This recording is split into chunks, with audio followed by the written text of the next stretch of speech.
গত ২৪ তারিখ ২৪শে মে আমাদের ত্রিপুরা মধ্যশিক্ষা পর্ষদের মাধ্যমিক এবং উচ্চ মাধ্যমিকের তারপর ওই বিভিন্ন ইসলামিক বিষয়গুলো বিভিন্ন সবই পরীক্ষার রেজাল্ট আউট হয়ে গেছে। তো আমরা রেজাল্ট আউটের পর থেকে এই কয়েকদিন ছেলে মেয়েদের মার্কশিট সার্টিফিকেট এগুলো তৈরি করার জন্য বোর্ডে কাজ করছিলাম। পদে পদে প্রাকৃতিক দুর্যোগ, লোডশেডিং এগুলো আমাদের বাধা হয়ে দাঁড়িয়েছিল। তো যাই হোক, এখন আমরা এগুলো অতিক্রম করে সব আজকে অবধি সব তৈরি হয়ে আমরা আছি।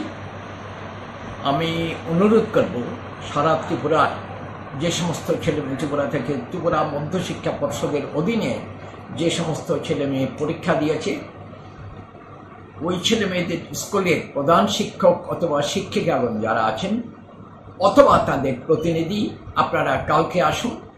কাল সকাল 11টা থেকে বিকেল 5টা অবধি আমরা মধ্যশিক্ষা পর্ষদ অপেক্ষা করব। আপনারা এলেই সব কিছু পেয়ে যাবেন। আপনাদের জানা আছে কী কী নিতে হবে। তো কালকে মধ্যশিক্ষা পর্ষদের অফিস থেকে মাধ্যমিকের এবং উচ্চ মাধ্যমিকের মার্কশিট সার্টিফিকেট এগুলো আপনারা কষ্ট করে এসে নিয়ে যান।